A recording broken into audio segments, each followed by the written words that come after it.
Hey everyone, and a very warm, wise welcome to the second edition of the Wisdom Track podcast from the British Association of Anger Management. Remember, you can join the conversation at any time on our Facebook page. That's /BAM, BAAM UK. And add your comments, ask questions, and myself and the panel will do our best to answer them live. Today, we're going to talk about practical wisdom. Now, what is practical wisdom? We're going to explain more in a minute, but first, let's meet the panel. First, I'd like to introduce you to Karina Anderson. Karina practices depth coaching, where she develops the many nuances of self-leadership to unlock potential and create magic. Right, Karina? Thank you. Karina applies her approach not only to private clients, but also to businesses and also in prisons. And she's worked, in fact, with some high-profile organized criminals, which we can ask her about later. And you can find more about her at karinaanderson.com. Hey, Karina, thanks ever so much for being with us today. Thank you, Steve. So next up, we've got Joachim Janssen. Joachim is the founder of Amsterdam's 10 Club, a society of the curious, where every member is fascinated by what it means to be human. 10 Club's philosophy wonders what happens when intriguing people gather in beautiful spaces with a curious attitude and open minds. It sounds just like the Wisdom Track podcast. But if you want to find out more, you can go to 10club.nl. Hey there, Joachim, how you doing? Hi there, I'm very good. I love this motto of the 10 Club, Homo sum humani nihil arme alenium poto. Is it Greek or Roman? It's Latin, yeah. And it means Roman. Basically, you know. Sorry, mate, you go first. So it basically means, it means being human in all its ways and accepting all of it. So it's always hard as a human to accept the things you don't like of yourself. But that art of accepting that, if you can do that, then a lot opens up. And I think beautiful things arise from those sides of you being human. Yeah, absolutely. I've always struggled with it myself. And also on the panel today, Tara Love Perry. Tara is the UK's leading expert in the growing field of self-love. Tara's 7-step program, I Love You Me process asks, what if you loved yourself exactly the way you would like to be loved? Book, I Love You Me, 7 Steps to Transformational Self-Love is available now. Hey, Tara, how you doing? You okay? Hello, Steve. I'm absolutely brilliant. It's excellent to be here. Thank you so much. I'm sure the viewers have noticed that you have a very strong Zoom background game going on there, yeah? Is that self-love? When I finally learn to love myself, will I have a better podcast background? Yeah, is that part of the deal? You will sprout wings. No, the whole logo is actually a heart with the seed of life inside, which happens to have these 7 circles, or the flower of life, 7 circles for the 7 steps, which fulfills your heart, fulfills you, and then you get liberation.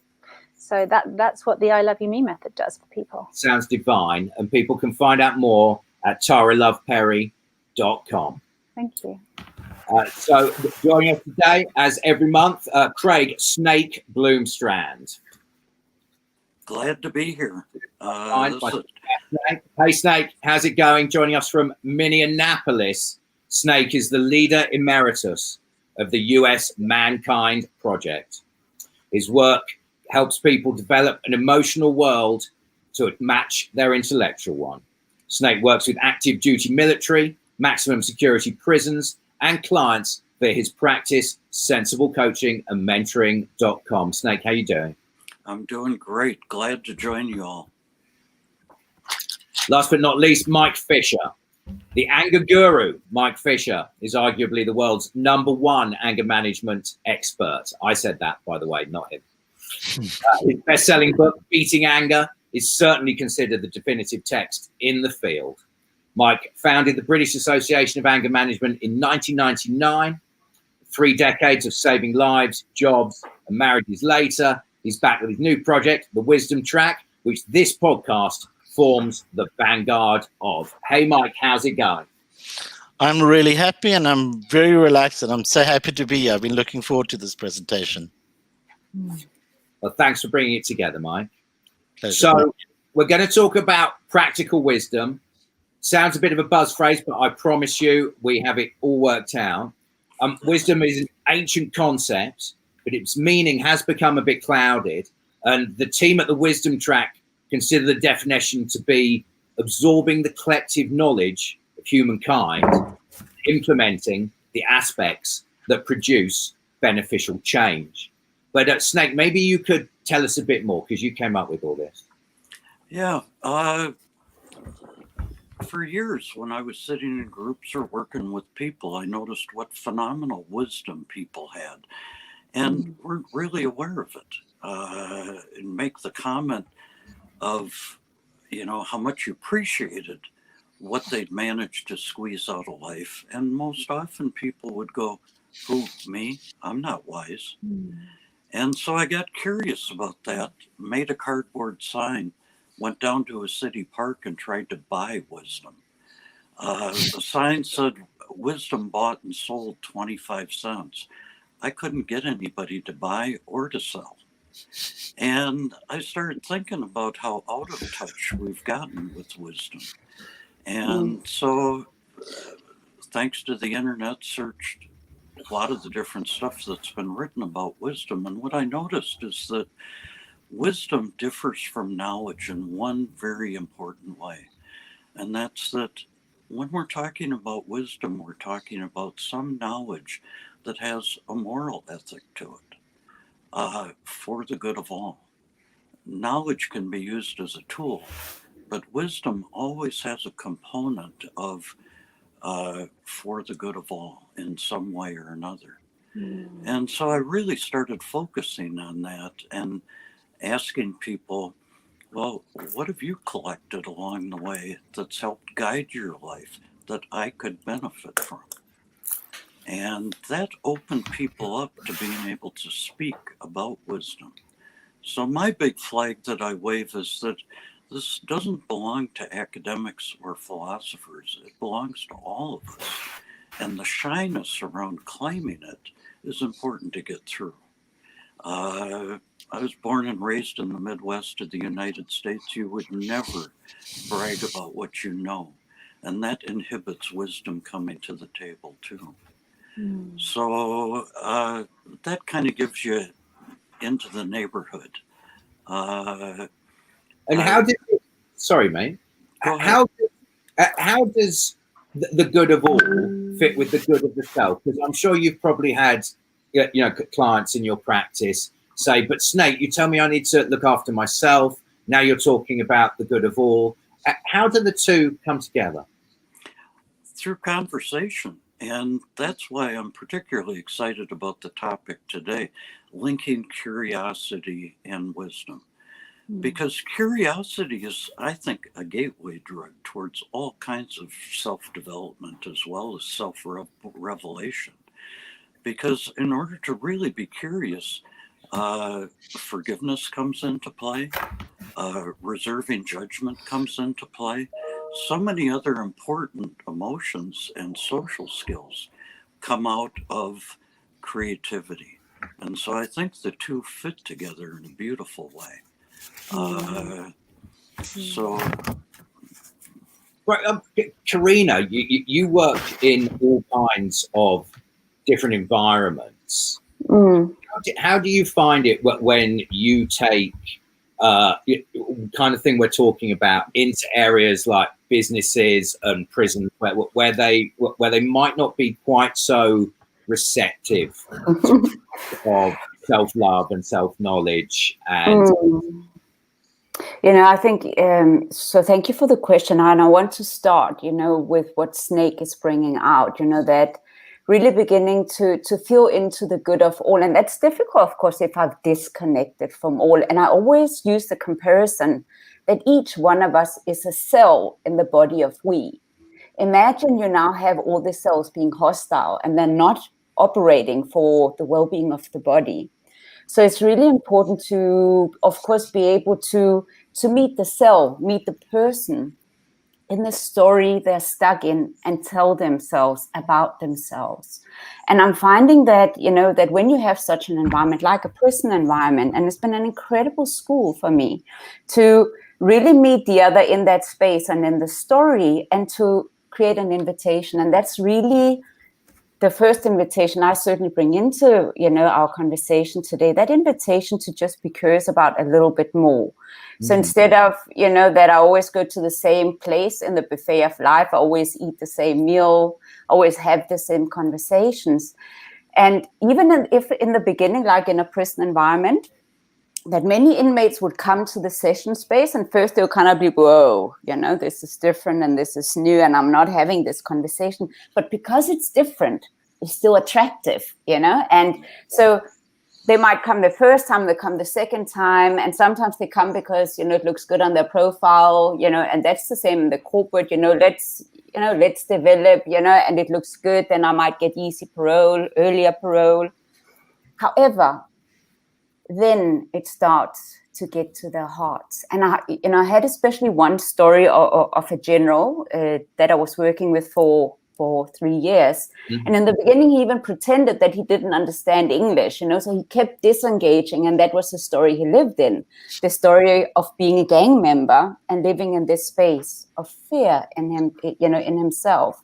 But it's interesting to see how the desert, and we could see it almost as a desert, and that mindset he was living in, how he started to become more interested, how he started to open up his heart, and how he, in the middle of this desert, started to create an oasis, because it sparked some curiosity.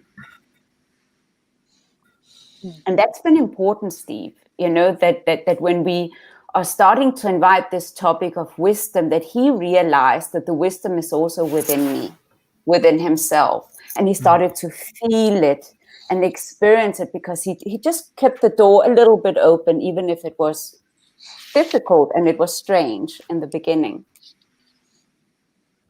And have you found the same with your private clients? I mean, how about the kind of average person in the street caught up in the rat race, lots of responsibilities, feeling a bit overwhelmed, ends up in your practice, that doesn't want to kind of hear about fluffy stuff or anything remotely like wisdom in the first place? How do you manage to kind of guide them in?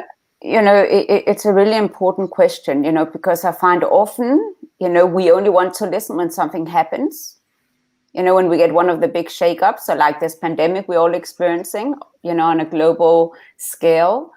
We are so busy in our story that we don't stop and we don't listen until something starts to happen in our life, and we are forced to stop and sit with that inner conversation.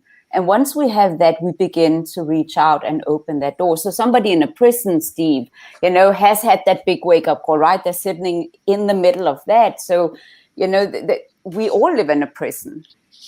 It's not just the guy inside the prison, the general inside the prison. We all live in a prison. Once we realize that, and we need often a big shake-up in order to get to that space within ourselves. And so I do have people, in the private, that when they come to me, something has happened.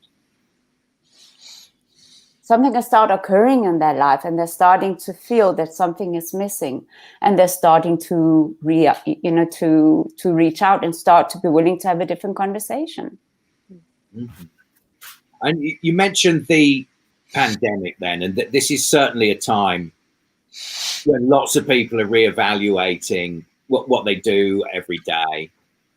Joachim, talk to us a bit about where you think the pandemic is coming from, and how and why people are reevaluating their lives right now. I think you might have frozen. While Joachim sorts out his super fast Amsterdam broadband, Tara, why don't you tell us a little bit about your self-love project and how that fits into sort of self-knowledge, and the wisdom of yourself? Yeah. So, can you hear me? Because we can hear you now. We can hear you now, mate. So you're referring.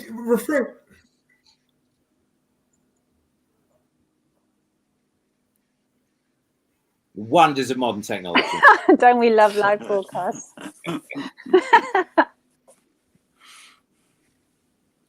Live is where it's at. Live is where it's at. Hey mate, how you getting on? Yeah. Yeah. So I think it was.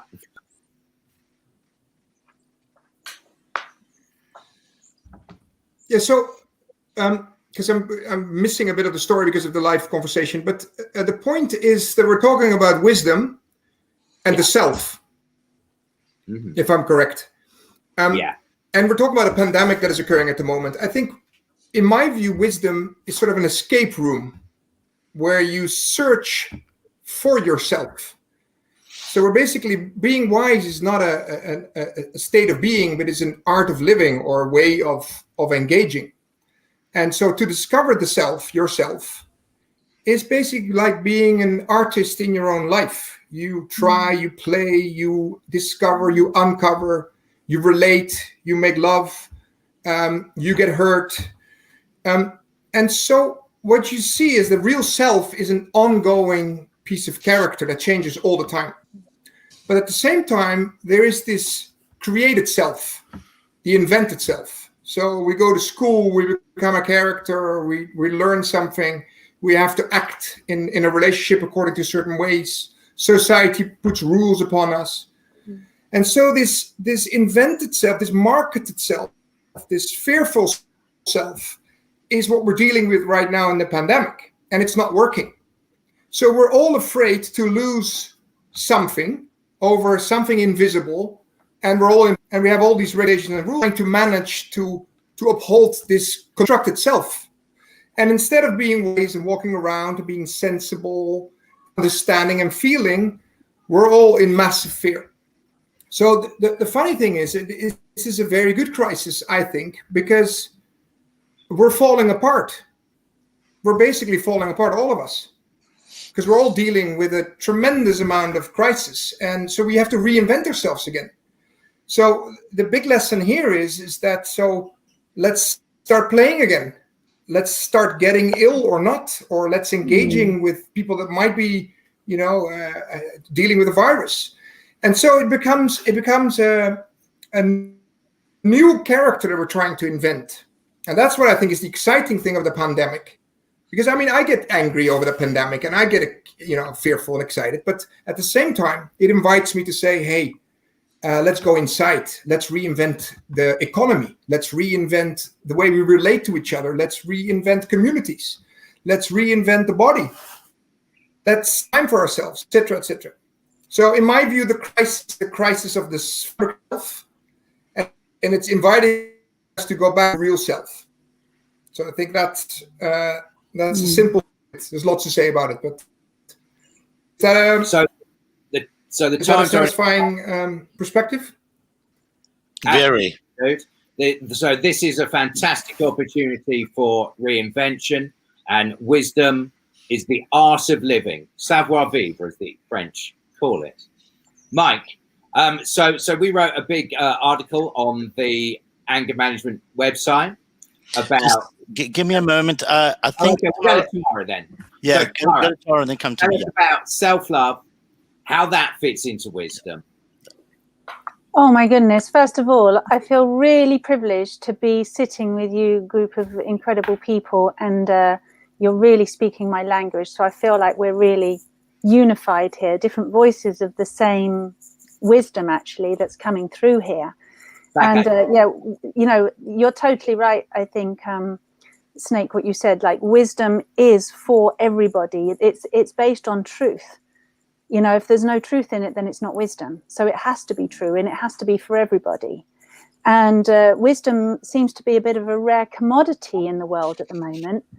I'm looking around and I'm seeing a lot of people very, very disconnected from themselves, very disconnected from the source of wisdom within them. And I mean the ultimate wisdom within them, and even, the other levels of wisdom where we could come back up to maybe even common sense, or our senses, being plugged into our senses as the pathways into the wisdom. And I see a lot of people, almost everybody, completely unplugged from themselves.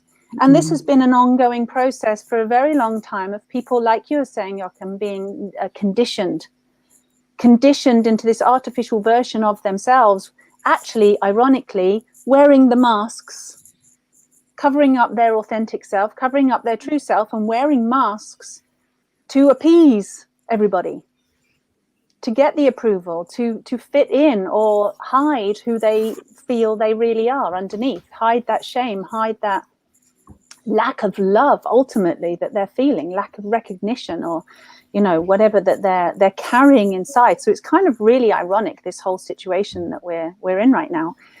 And I would really invite people to, metaphorically speaking, take off the masks.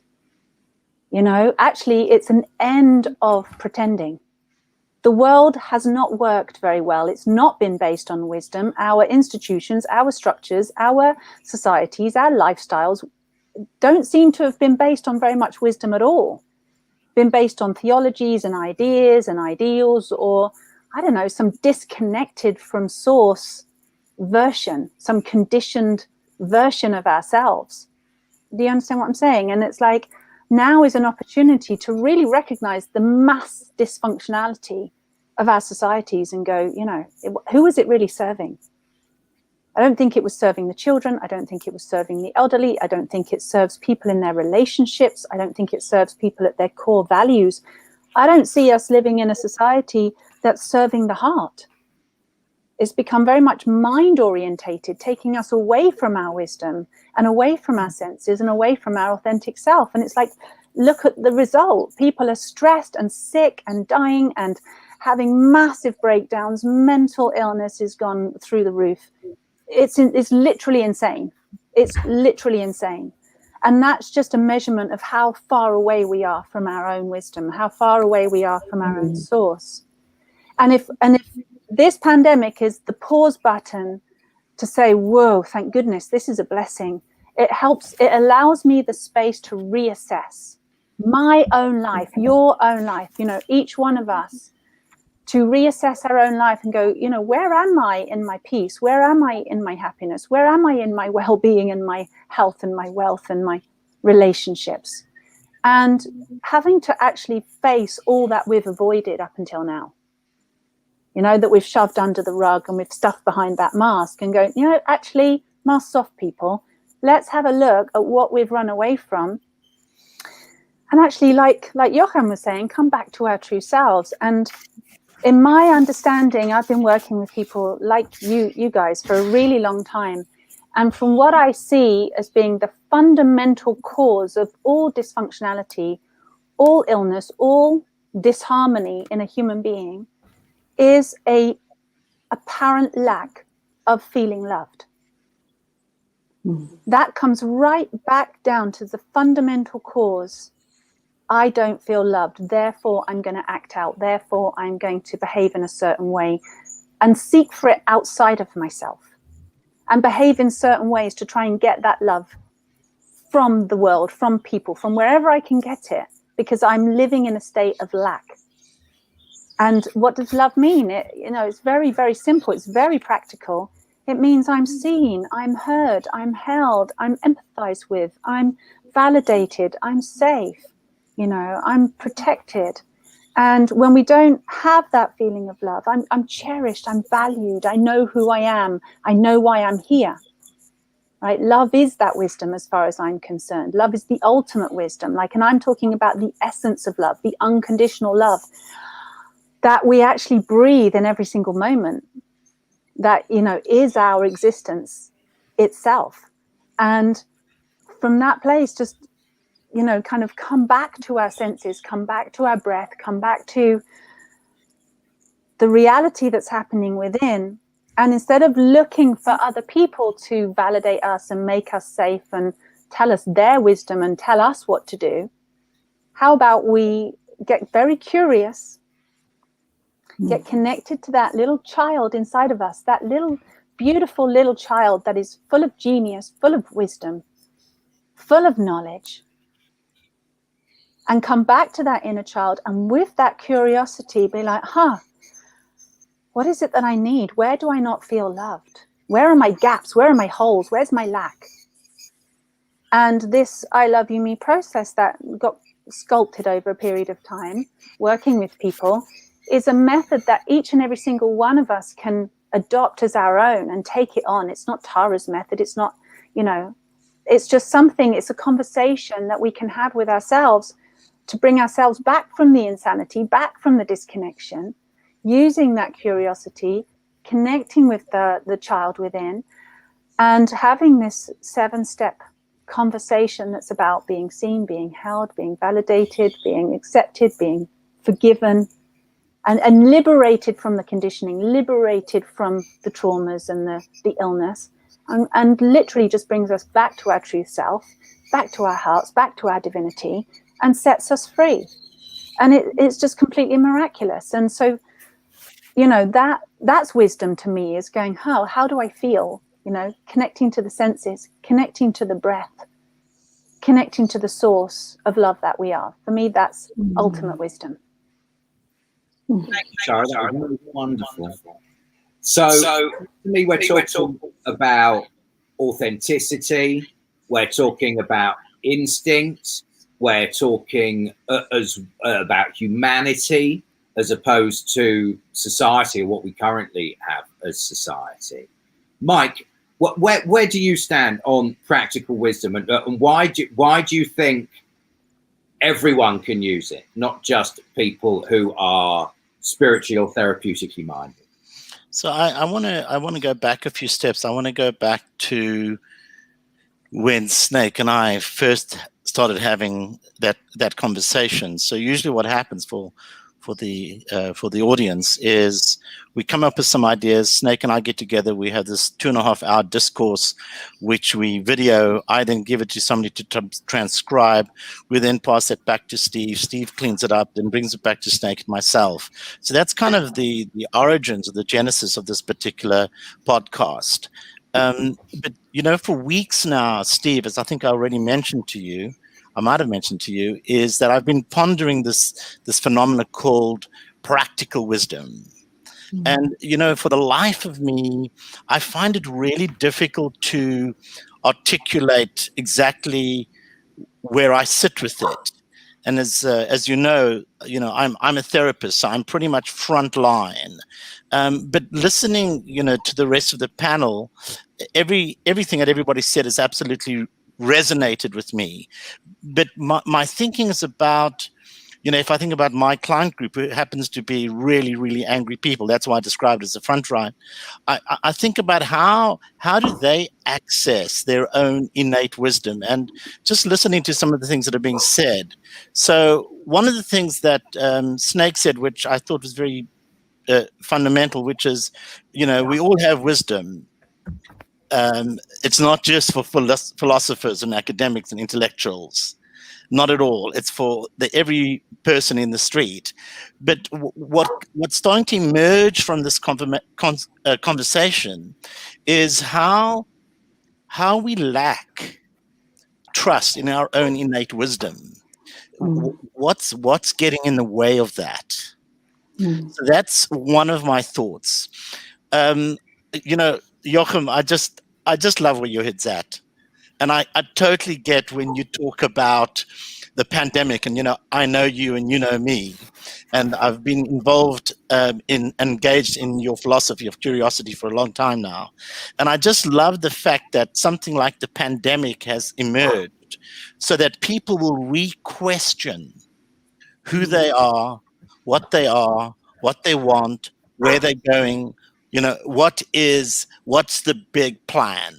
And so there's something about, you use that term, the big wake up. And for me, there is something to be said about every time somebody goes into crisis, it calls for a big wake up, whether it's a pandemic like we've had or have, or whether it's a personal crisis. Then I go deeper into the question of the creator self. and this idea of reinventing ourselves, not, you know, every time we go into crisis, but every time we need to understand something much more significant about who we are in the world. Crisis is one way of looking at it, but there's so many other ways of looking at it, like conversations like this, reading the books, attending the workshops, etc. And then I come to this idea of self-love. And, you know, Tara, I support what you're saying, because I do think that the fundamental gesture is to love myself. And I know that it's a cliche, before I can love others, I need to love myself. However, I think it's a fundamental truth, this idea of truly falling in love with myself. I was quite interested in what you're saying with regards to those 7 steps and how that might work and how that might apply to my own client group, because so many individuals I work with, you know, they hate themselves. They're disgusted in their behavior. They're ashamed of who they are in the world. And of course, from my perspective, it's heartbreaking to see and hear, simply because these are extraordinary people with an amazing amount of wisdom, collective wisdom. And then, of course, I'm thinking about this idea, and I think it might have been you again, Tara, but I'm thinking about this idea of the less authentic we are, the more difficult it is to access practical innate wisdom. So that's kind of what's started to come out of the conversation for me. But if I just go deeper into my own process, thinking about, you know, what is it exactly that triggers innate wisdom, practical wisdom? And, you know, I keep coming back to the cliches, which are based on consciousness and awareness, making mistakes, reflecting on my mistakes, and learning from my mistakes. But there is something to be said about being caught up in, therapeutically, the term is repetitive compulsive disorder. And we keep recreating trauma. How do we jump the curve? And so what I'm hoping, as part of the conversation this afternoon, or when anybody actually watches this presentation, we'll start to understand more about how to jump the curve. And I think there's a lot of wisdom here right now in order to support that. And that, of course, is where my curiosity lies, Joachim. How do we jump the curve? So you want me to respond to that, Mike? Anyone can respond to that. Well, I have something, a perspective I think is interesting. This book on emotions, how they're made recently. And what's intriguing is that we live in cannot know. We have no reality, we're surrounded. What we can do is feel, touch, think. So we have all these to relate to that we're surrounded by. But the better we're skilled in that, the more synchronized we are with that reality. And now here lies some wisdom comes in. So the wisdom to me is the art, the skilledness by which we can relate to these human toolings. So to love yourself, to learn yourself, to play with another, and to not be afraid of all these doings is childlike playfulness by which we enter the reality which we don't know. And that's what I found so interesting in that book, that it stated that all our emotions are just simulations of reality. All our thoughts are simulations of reality. And as long as we take them too seriously and we think they're the truth, then we try to defend ourselves too harshly and we get out of contact with their reality. So I found that a very interesting perspective, that we have to basically practice getting in tune with reality which we don't know and will never know. And I think that is where wisdom comes in play. Just like to speak to that too. Just give me a moment, Snake, just before you do. I didn't hear the title of the book. I think it'd be quite useful just to hear that again. Okay. So the title of the book?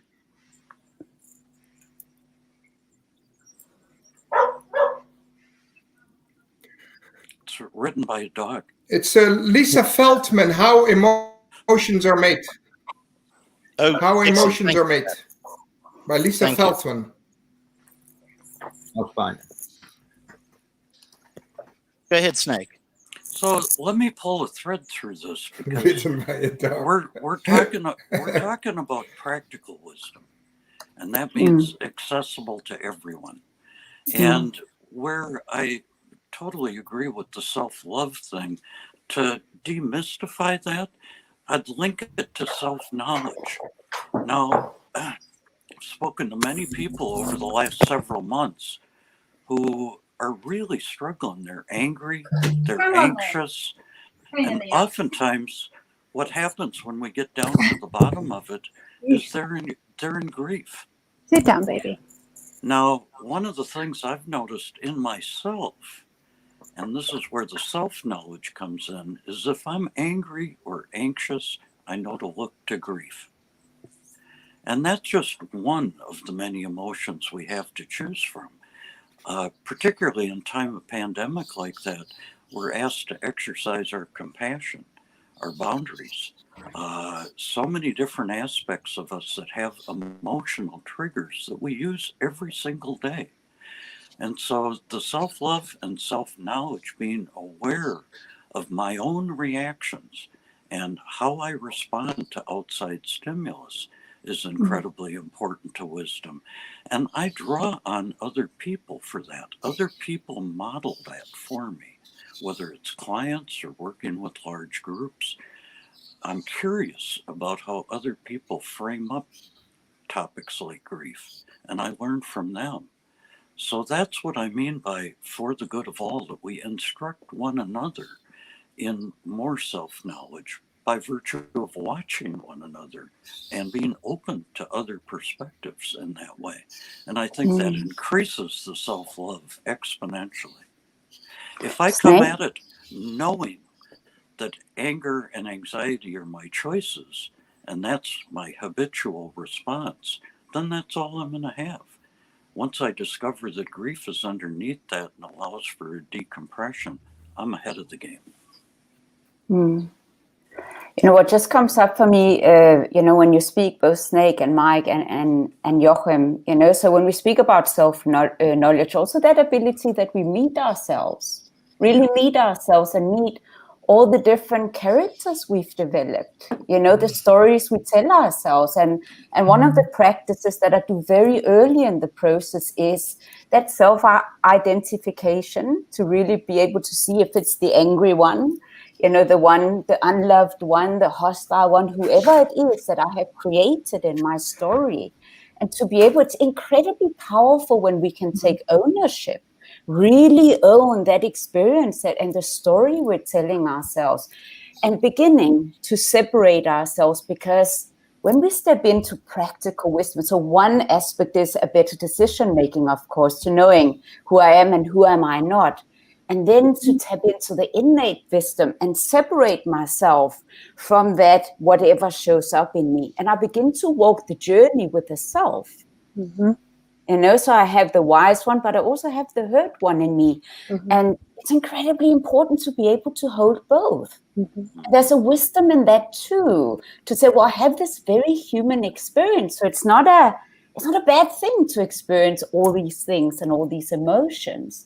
But what do I do with it, and how do I leverage of it to become a much better person for the purpose of us all, for the good of us all? Absolutely. Duality is unavoidable on this plane of existence, as Peter Carroll said. So jump in and if it's unavoidable, jump in and master it. Corinne, there's something that I just want to develop on. You know, you talk about the different parts. I think it came up in the last presentation, Snake, when we spoke about the witness or the observer. That place of stillness where we can actually observe ourselves.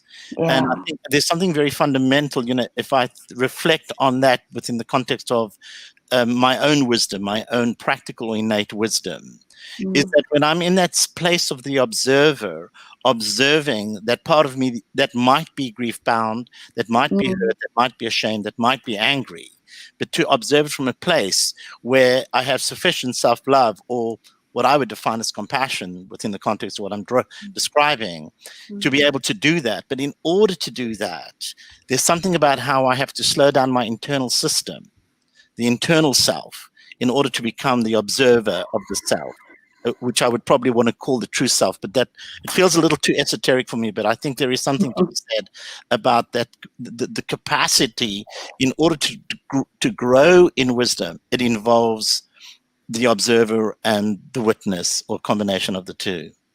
Yeah, absolutely, Mike. I think it's so important that we really learn to pause. And that if I can create a split second, and it makes me think of the general again immediately, inside prison, because I mean it's very harsh environments, and it's not just inside prison. We have it everywhere. But can I stop myself before I begin to diminish my environment? Can I press the pause and be able to take that observer seat, and really notice that about myself before I shoot everybody around me? Metaphorically, right? And maybe not metaphorically either. Oh. There is a term, it's called the pregnant pause. And I do write about that in my second book, Mindfulness and the Art of Managing Anger. I just love the term, the pregnant pause, because it means that in that moment of stillness or silence, something is being birthed that maybe I've not discovered before.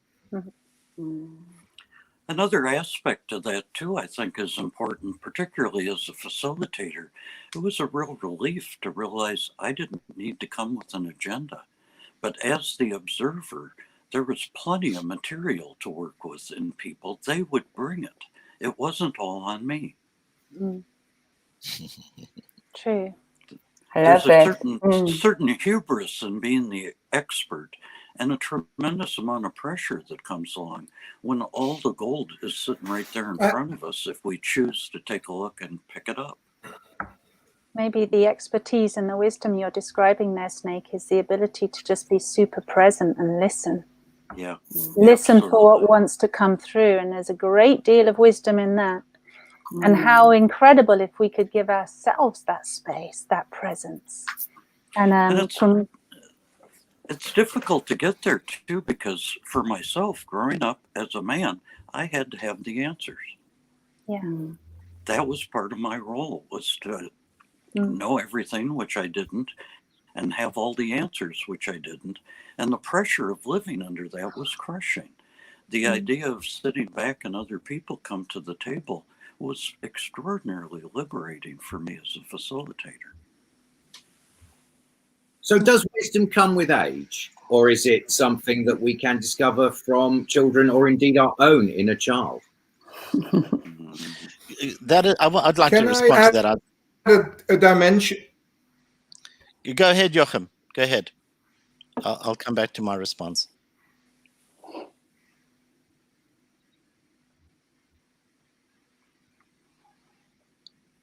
Joachim, you there? So let me respond.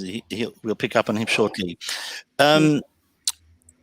There's something to be said about the ability to embrace change, but there's such a resistance to embracing change simply because it means that I have to step into the unknown.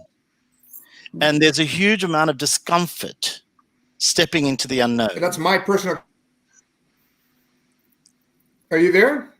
I'm here, but you keep breaking up, Joachim. So there's something about how. Yeah, I'm sorry. How do I? I'm sorry.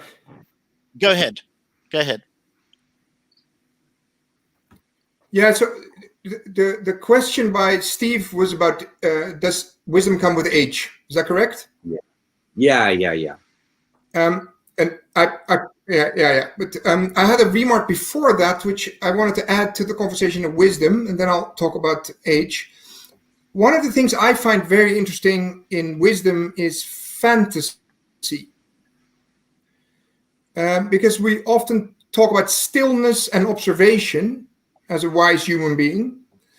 But I believe also that being fantastic as a human being and fantasizing a universe or a way of doing or generating new selves or being a creator is the additional aspect of being a wise human. So it's the aspect of observing and the aspect of fantasizing our own lives. And these two combined, which the second is probably more a characteristic of the young person, and the first is more a characteristic of the older person. So does wisdom come with age? Yeah, the observational aspect comes in age, but the fantastic aspect comes at young age. Yes. So I would say that probably somewhere when you cross the two, being a fantastic, fantasizing and observing human being, if you can cross those and bring those together, probably you get that excitement of being the creator of your own universe and the observer of your own universe. And most likely, I would say that's also the center point of wisdom. But that's something I wanted to add. So if I love what you've just said, so just let me develop on that. So basically what I was saying was that there's something about, the resistance to change, but young children, very young children, are so unbelievably spontaneous until they hurt themselves, or they are shamed, or they are limited in some way by the caring parent or primary carer.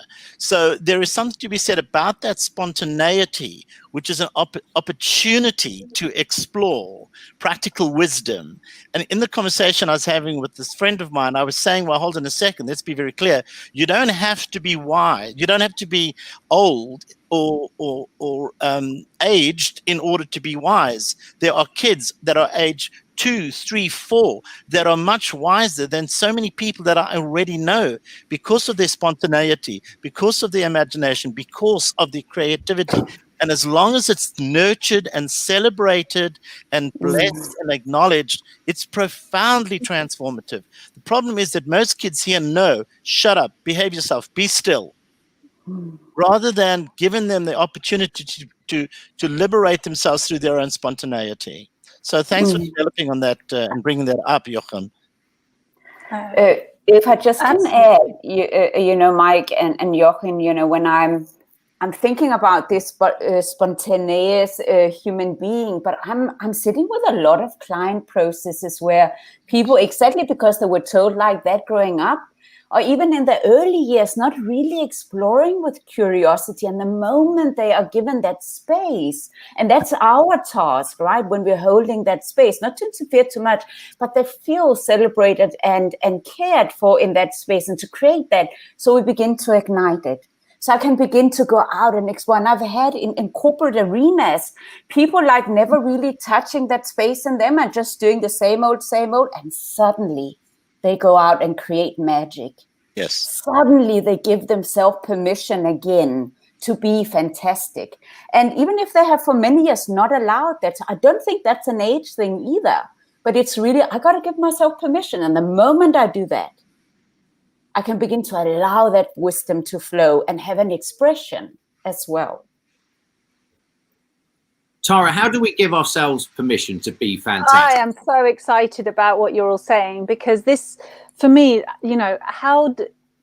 when we validate the child, right? When that little innocent child who is fully connected to all of their senses, they're fully embodying their spirit. They're receiving the breath as unconditionally as it's being given. They're receiving life as unconditionally as it's being given. And at that point, there are no filters. There's no head trip. There's no separation into the ego and the identity of who they think they are. They're just being fully them, And the very first thing, for me, wisdom comes right back to the breath, because without it, you are literally nothing. The very first thing we do as a human being on this planet is receive a breath. And most people are so engaged in something out here, they're forgetting to receive back into here. So the moment you can press pause, you called it a pregnant pause, Mike. It's just a breath. Oh, hello, I'm breathing. Hello, me. Hello, breathing me. hello, breath. You know, it's like recognition, switch the senses on, recognize what's being given. And through these senses, just like that little child, when we validate, when we listen, when we see, when we acknowledge, when we empathize, right? I don't really like this term of just witnessing. It sounds very cold and distant and aloof in my mind. That's how I hear it. Because as a little child, if we just witness our children, I think they're going to feel very disconnected. The child feels really loved, I feel, when they're fully connected with, through all of the senses. We see them, we listen to them, we engage our presence, we engage our heart connection with them so that they feel our heart open to their heart. That's an actual sense. We can feel when a heart is closed and when it's open. We have that gut instinct, that gut intelligence operating. We have the empathy operating to empathize, and therefore we can have compassion, like you said, Mike. You know, we have that stillness and yet the excitement and the welcoming of who that little child is. And when the child receives all of that and is validated for all of their extrasensory senses as well, that child grows up absolutely magnificent. They're fully connected. They're actually probably, you know, somewhat, well, very different from the average person. That's how to be a super being. That's how to connect into your real genius and to be fully human, in my opinion. But most all of us were devoid of that level of love through the senses, because how else do we experience the world other than through our senses? We taste it, we smell it, we touch it, we see it, you know, we empathically engage with it. So that's how we receive the love. So if we're a little kid that didn't grow up with that level of connection, that level of presence and love and validation, then we remain a little child inside of this big adult body our whole lives, with the adult self kind of up here in the brain, like Snake was saying, going, I have to know everything. I have to be the one that's right. I have to, you know, be seen to be getting it all right. And meanwhile, the inner child's inside suffering, feeling completely disconnected from. So for me, yeah. Can I add something to your story? Because I love the idea of the unconditionality of being human. Yeah, the overwhelming love, being, you know, everything is allowed. You can feel, sense, you can be. In our club, 10 Club, we've been struggling a lot with the word love because it's Walt Disney-fied. Oh, you know, yeah. when we talk about love, you have all these concepts. So then we started to investigate love as an unconditional energy. And so we came to the word curiosity as the exact synonym for love, because when you're curious, you engage unconditionally. You always will try again. You want to find out what's the truth, but you'll never know the truth. You will want to uncover. You will want to engage, etc., etc. So, and for some people, the word love is more accessible. For other people, curiosity is more accessible. So I'd love to post that, you know, add to that, to your story, as possibly another entrance into, into a wiser way of living. That when you act upon love, being curious, it's a similar type of thing that happens. I think so. Perhaps the word love, receiving kind or so, and the word curiosity is more the acting kind. Yeah. Well, I would say, what would happen to us if we grew up and nobody ever said to us, I love you? Like, what if your mom never said to you, I love you, or your father never said to you, I love you? How would we grow up with that? And so maybe we have I think we do have a very distorted view of what love is. It's been, you know, defiled. It's no, people are so, the thing is, when you're in your head, disconnected from the inner child, disconnected from your senses and your heart, and you're trying to intellectualize love, you're never going to get there, because your mind does not know what love is. Just like your mind is not where the wisdom is. It's just knowledge. It's knowing. It's mechanical. There's no actual wisdom there. You know, wisdom is it practiced. It's embodied. There, it's connected to your other senses and the heart. So I would say, You know, what comes up for me, you know, when we speak about, you know, we also speak about words here, but for me, it's a very energetic exchange as well. You know, if I think about my own upbringing and the energy that was exchanged. So even, you know, that if somebody says, I love you, but energetically that person shows up with anger or with violence. Absolutely. And so for me, it's less about the words. And also as a mom myself, you know, how I show up and in my presence and in my care. And it's me being there and then feeling in my own practical wisdom, the practice of taking my tools to gym every day and to be that best version is all about the energy I bring into each space I enter.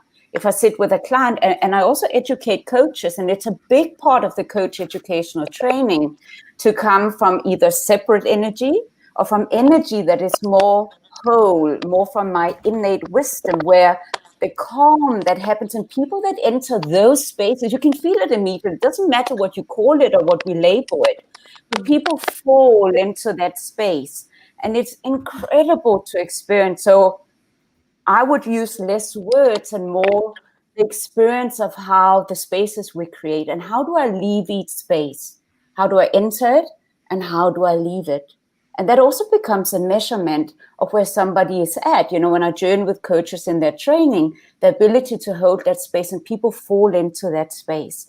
And also when I meet that inner energy within me that is like this, because I have it, I stop breathing. Early in my childhood, I stopped breathing.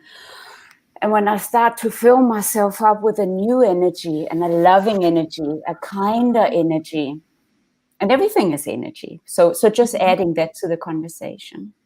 So presence with that energy, with that breath, with the love that actually is, it's innate. It's not, you know, it's almost not of this world, but here we are. Here we are in the process of embodying that, which we know on a divine level, and the inner child knows what it is to be loved, and it's not theoretical. You don't have to define love to a child. They're just being it. But we're still that child. And that's where the wisdom is. And to embody that inner child, to reclaim the inner child, and in a way, reparent ourselves. I love you, little me.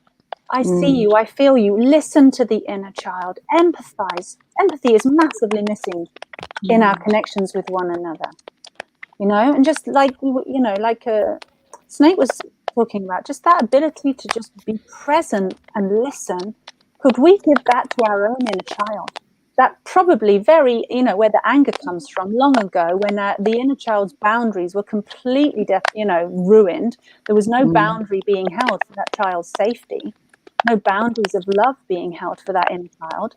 And to go back to the inner child, and you were talking about jumping the curve there, Mike, as well. Like that, I'm kind of going back to that question about jumping the curve. It's a lot of the time, not every time, but a lot of the time, to go back to the inner child, where those first moments of my boundaries have been severely damaged and broken, I've not been cared for, and to take those steps to reconnect and be fully present with the inner child within someone. Listen to their anger. Hello, little angry me. I hear you. I feel you. I'm going to empathize with you. I'm not going to leave you on your own and just watch you. I'm going to be with you. I'm going to parent you and hold you. And acknowledge where the boundary was damaged, where that anger comes from, and take responsibility for it and say, yeah, I'm sorry.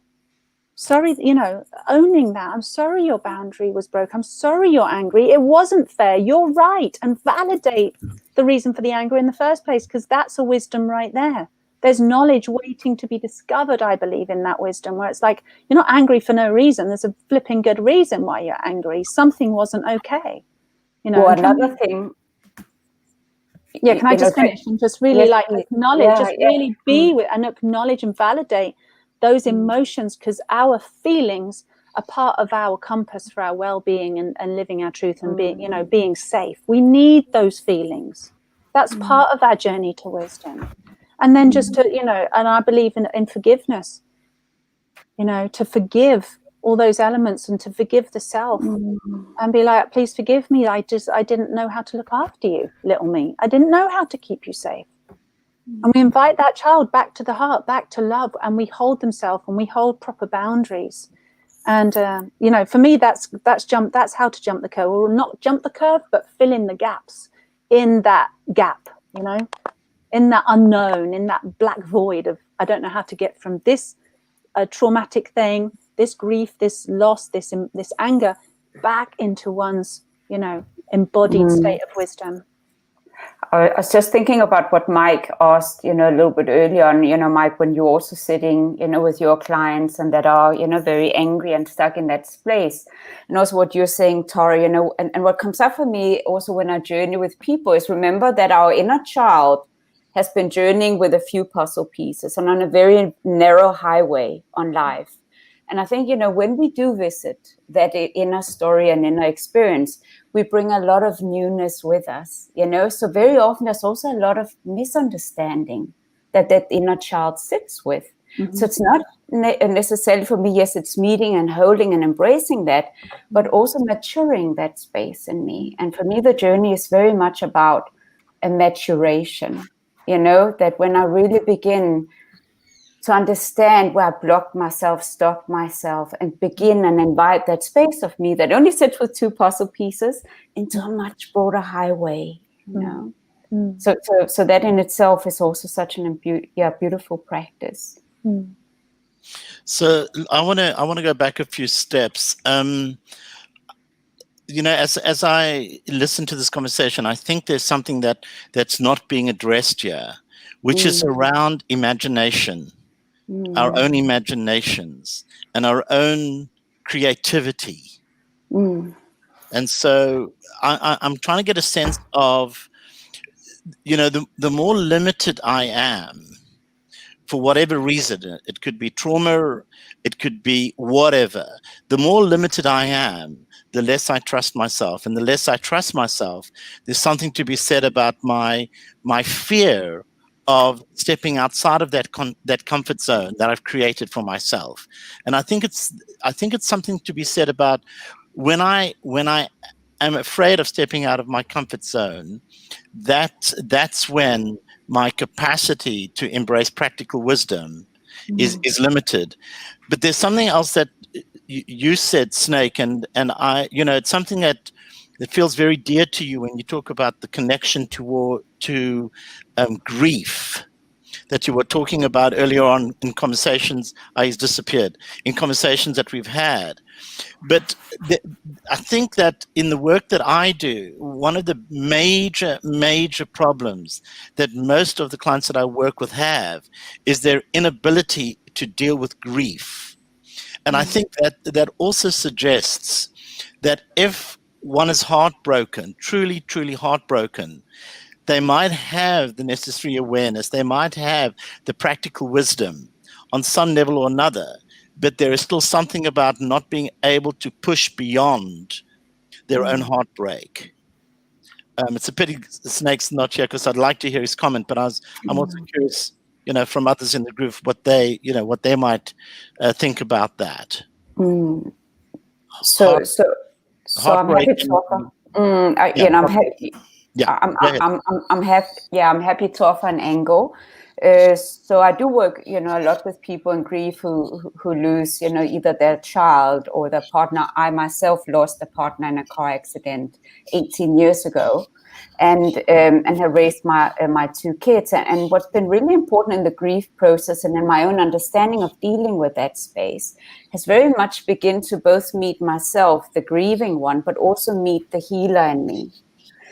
And once I begin to tap into that innate wisdom and give space for the healing process, but understanding who I also am in the process, Mike. And there's something I work a lot on when I sit with people in grief is to give that space, but also to remember who I am in that conversation so that I'm able to, within myself, to facilitate the healing space as myself and as the healer.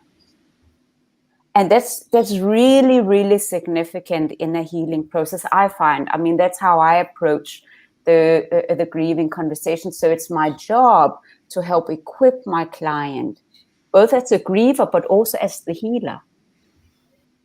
And these are two different approaches and two different angles. I would like to, can I add something? Can I add something there, Karina? Mike? Yeah. What I find most interesting about sadness or grief is that if you consider life itself, it's pretty disappointing. Because I have so many expectations from so young on, and it never happened, and I never got it, and on and on and on. So it's a pretty sorrowful and painful and disappointing life we have. Yet at the same time, we always pretend it's great. So my Facebook looks great, my life looks great, my body looks great, everything looks great. And so this whole conversation about disappointment and sadness and sorrow and grief and pain, that conversation is rare. Rare with myself, rare with you, Karina, rare with you, Tara, rare with you, Mike, because it's not a conversation we'd like to have often. But it's also the river on which we float, the river of sadness. And it's that river on which our ship sails and on which we create. Once we allow that river to be there, it becomes our vessel. And so perhaps the invitation for all of us, all of humanity, to express more of our sadness, disappointments, pains, not being seen, not being held, not being, all the creations that failed upon me, all the Olympic championships I didn't make, and on and on and on. I think that conversation might be part of being really wise, is that we have to have that more often. Absolutely. Because I fucked up my life for part of it. Yeah, it's really disappointing who I am. It is, and I can't hide it. So we should cry probably for eons. And be held while you cry too. I feel like grief is definitely not something that needs to happen on our own. We, tribal peoples and in our older cultures, we grieve together as a family, as a community. And these days that's so broken. And I've held personally the privilege of holding grief ceremonies in quite a number of countries. And actually, we just need to grieve together. And I believe going into those less, pretty environments, those deeper, darker, murkier waters of our being. I mean, we are 75% water, 73% water. There's emotion there. And to deny that is to deny the self. And so self-mastery and self-love is all about going into the darkest, dirtiest places where we don't feel loved, where we are broken and disappointed, and actually bringing a little candle, a little flame of consciousness and some love into those places and embrace all of who we are as a human being. To me, that's what love is, embracing everything unconditionally. So beautiful. We should launch we should speak to the community aspect. Perhaps we should launch the Day of Grief. Yes. Grieving for the world. I feel like the world needs grief right now to heal. There's so much been buried inside every person and literally, collectively, so much buried trauma. It needs to come out for the world to heal. And I've been inviting people to find their communities and their circles and hold space for one another and grieve together, and how absolutely crucial that is. And let each other speak and cry and snot and rage and just the whole thing. Let it out and hold space for one another so that we can heal. I love it, Tara. It's so important. And also thank you, Joachim, for really bringing that into the conversation. And I remember about 6.5 years ago, I had an armed robbery, and it cracked open, a lot of things in me. It was a horrible experience. And, I've never allowed my grieving from, growing up, and I was holding so much trauma, and I was being brave and I'm being strong, and I was fine, but I wasn't fine. And it took me over a year to hold that process, to host that process. And I was going up and down to Joburg to clients, and on all those trips, I got panic attacks. And I always loved flying. So it's so crucial to attend that. And it changed everything about how I also did my coaching, to give more space for exactly that, the release, right? That it's okay to release. We can't renew anything. We cannot renegotiate those contracts in our lives unless we release the old. So I'm loving, what really is surfacing in the conversation. Snake, I think you were going to say something. Snake, are you there? Can you hear us? Yeah. I was just going to mention that part of grief is an internal process, but an even larger piece is a communal process. People through all time have processed what they don't understand in a group. And it really is the beginning of theater. Theater was created to help people process what they didn't understand, what they felt. And so that's what I was going to add in. So, guys, here I am. I need to be a lot more wise, right? And I've heard some beautiful things in terms of the concept of wisdom, and I've heard some very optimistic things in terms of right now being an opportunity to seek out wisdom, or at least change ourselves, to find more wisdom in our life. How do I go about it on a sort of everyday basis? How do I get wiser day to day? What would you each suggest? Tara, you go first. Thank you. Breathe. Step one of anything All the rage is breathe. And it's so ironic and so interesting that so many people are walking around like this, literally not breathing, and then separating and wondering why there's so much trauma and dysfunction and so much, unhappiness and mental health problems happening. It's like, breathe. Breath is life. If you don't breathe, you're disconnected from your body, from your emotions, from your mind, and eventually from life. Right? Stop. Disconnection isn't what we want. Disconnection hurts. Disconnection is death. It's, you'll go somewhere else. Breathing is everything. So step one, and notice that we first must receive a breath before we can give it back and give it out. And we're so conditioned and programmed to be giving out all the time to prove ourselves. It's time to reverse it. It's time to balance it out and start receiving this breath exactly as it is. And it means getting our head out of the way, all of our filters, all of the lumps in our throat, all of our, decongest basically. And start practicing just receiving a breath just as it's given without trying to mess it up in any way or control it. Like, let go of the control. You talked about that contraction, Karina. No oxygen will make you sick.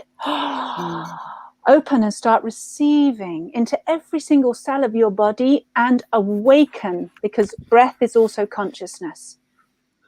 Right? You'll go unconscious if you stop breathing. Right? How practical does it get? It's, I'm talking something that some people would consider very spiritual, but it's so practical. The spirit needs the body to be you. You need to merge spirit and body to have a you existing. You can't take away one of them or the other one, right? You have to unify them. Steve, shall I add a perspective? What I would recommend. What I think it's a very interesting practice is ask an essential question to yourself every day. So you wake up and you ask an essential question. How can I be more happy today? Or how can I better relate to my children? Or why am I disappointed? Or any day you ask a question, you don't answer it, but you send out a question and some answer will come back to you. You become more aware of the things that you ponder on, that fascinate you. That's an advice I would like to give. Nice. So just to step in as well. So I think a very important practice is to face the brutal facts. And I often call them the self-care brutal facts. I really got to look myself in the mirror and I got to recognize the things about myself that stand between me and my greatness. So honesty is at the front seat and take ownership of that experience, because only then will I start to change it. Snake, can we hear from you? What would be your number one tip for attaining a bit of practical day-to-day wisdom?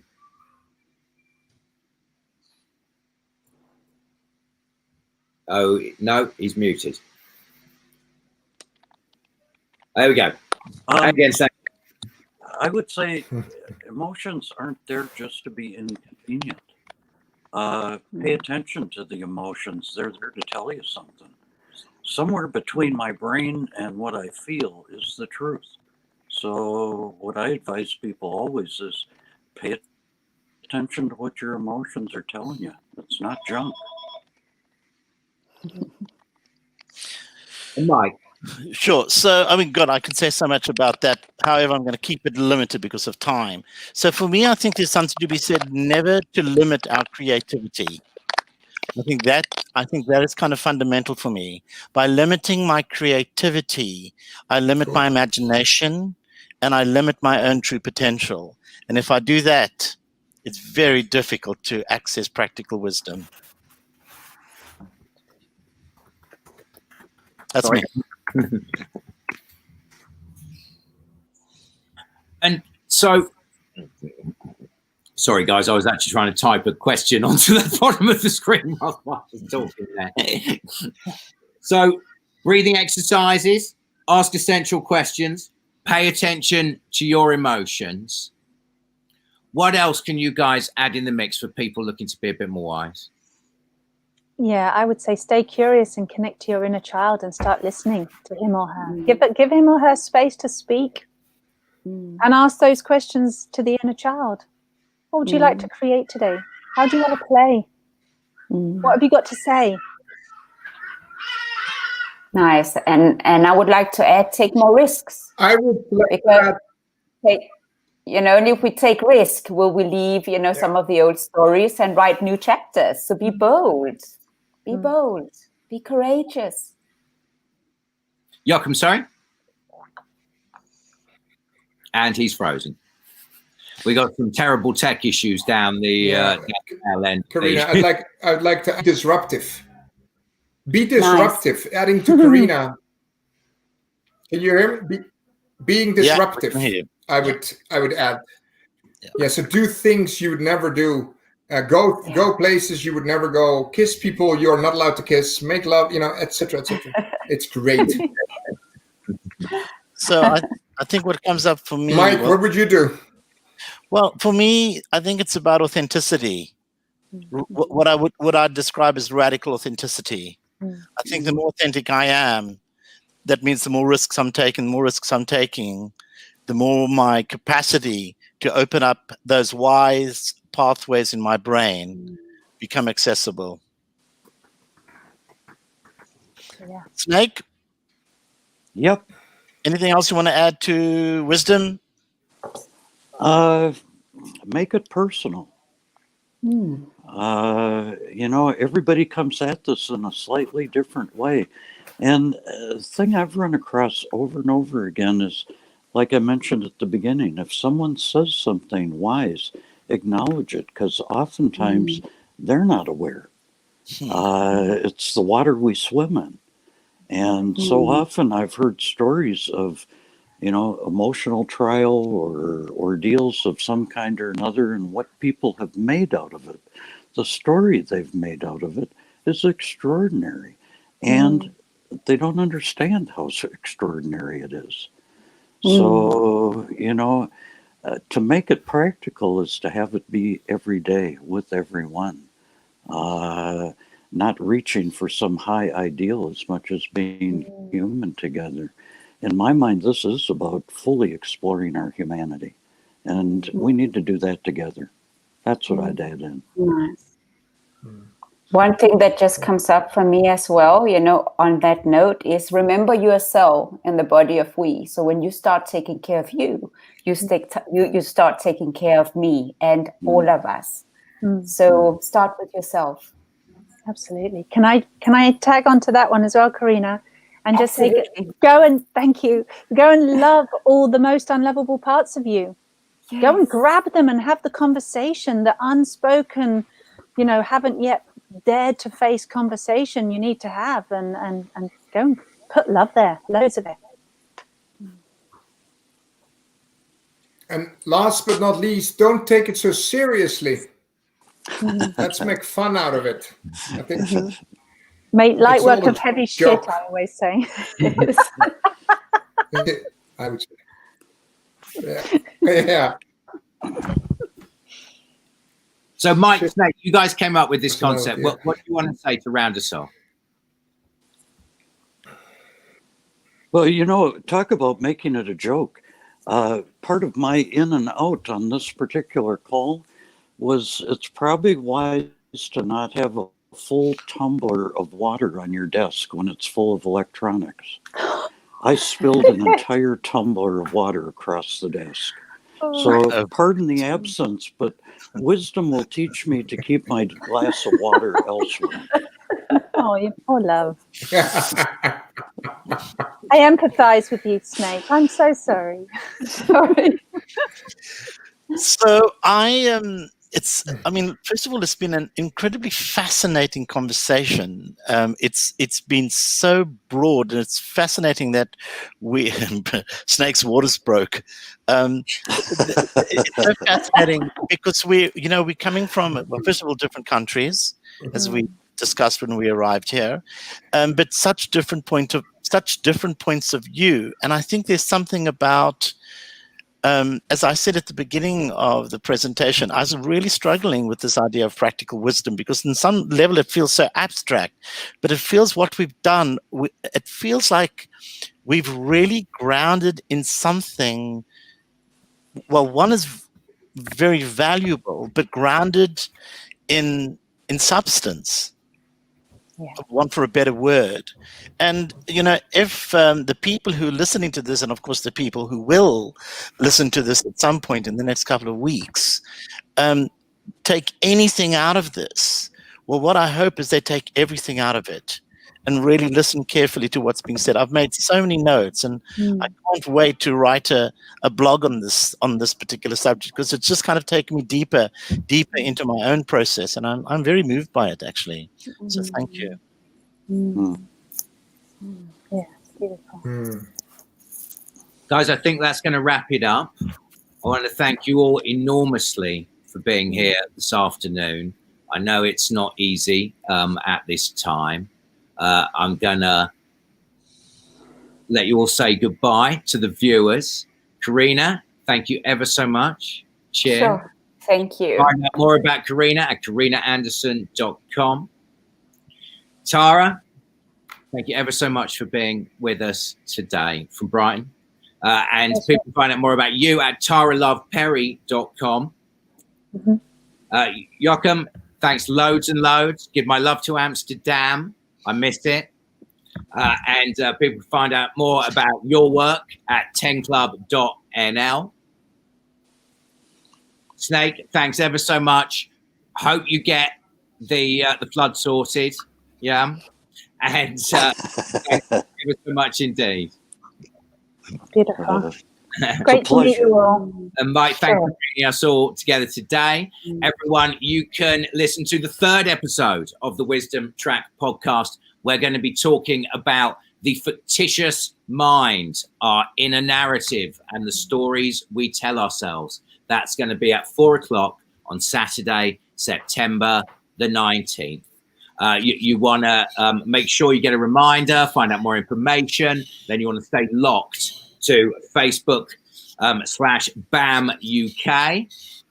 And you can also sign up to our newsletter at angermanage.co.uk. This has been the Wisdom Track podcast from the Wisdom Track, which is coming soon. Thank you ever so much for joining us, and we'll see you next time.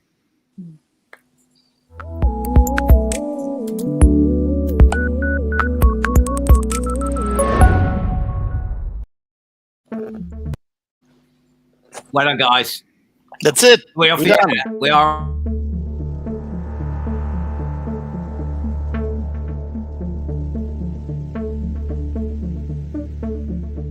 Mike Fisher has been in the personal and professional development field for over 3 decades. Some of you might know Mike already, attended his anger management programs, or even read some of his books on anger. I'm talking to you today to introduce his new web launch, the Wisdom Track. If you split the word wisdom, you get wise domain. In other words, to inhabit the domain of the wise. And that's the purpose of the Wisdom Track. It's a platform to engage with wise thinking in order to reaffirm who we are in the world and our place in it. It's easy to get lost in the barrage of information that is spewed out to us in every direction daily. But are we able to discern what is true, false, or even critical? We are subjected to the sleights of misinformation with hidden agendas, but do we ever stop to think whether this is enriching the mind or poisoning it? Are we shaping ourselves, or are we allowing all these messages to shape us? Despite all the connectivity of technology, has it in fact made us more vulnerable to being shaped by external forces? And how does this affect our awareness or consciousness, both individually and collectively? You see, there's a personal element to wisdom too. It's different for all of us. It's about finding yourself, knowing what your boundaries and values are, and having a clear dialogue with your inner voice that instinctively knows what's the best course of action for you. We have an inner landscape that is important for us to inhabit, otherwise we lose touch not only with ourselves, but with our place in the world, our purpose, and our environment. We are already witnessing the consequences of this disconnection in our world, the lack of care, respect, and connection towards each other, as well as our one and only planet. COVID-19 has given us a rare opportunity to stop consuming and bring our focus into what is essential. So, what is essential for you? Sometimes becoming wise is about asking different questions. The Wisdom Track platform is a place where we can do all of that, where we get to talk, share, listen, and evolve together.